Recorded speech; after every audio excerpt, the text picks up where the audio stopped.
C'était un match piège parce qu'on jouait contre une équipe qui était mal classée. Donc moi j'ai demandé aux garçons qui restent sérieux et investis. Donc la première mi-temps ça a été le cas, ils ont fait le travail avant.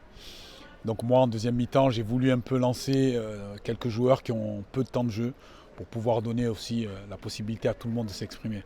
La semaine prochaine on joue un match contre le premier. Donc ça a permis aujourd'hui à certains de souffler aussi et préparer le match qui va arriver la semaine prochaine. Mais aujourd'hui, je suis assez satisfait des garçons parce que des matchs comme ça, l'année dernière, on les jouait et on les perdait ces matchs-là.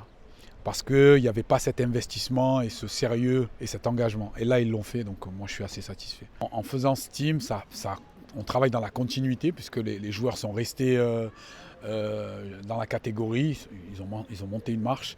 Mais ce qui est intéressant pour eux, c'est de travailler sur 2 ans. C'est ça qui est intéressant pour eux. Donc ça leur permet aussi de se préparer pour la suite, pour éventuellement les 19 et les 21.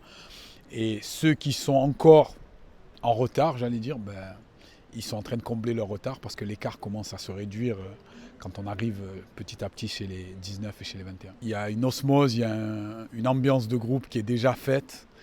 Et l'exigence est toujours là, ça ne change pas, je ne mets pas plus ou moins. Mais ce qui est plus facile pour moi, c'est que les joueurs sont déjà préparés à ce qui s'est passé l'année dernière, ils sont déjà prêts. Donc eux mettent l'exigence par eux-mêmes et moi je trouve ça super intéressant. Moi j'ai juste à les accompagner.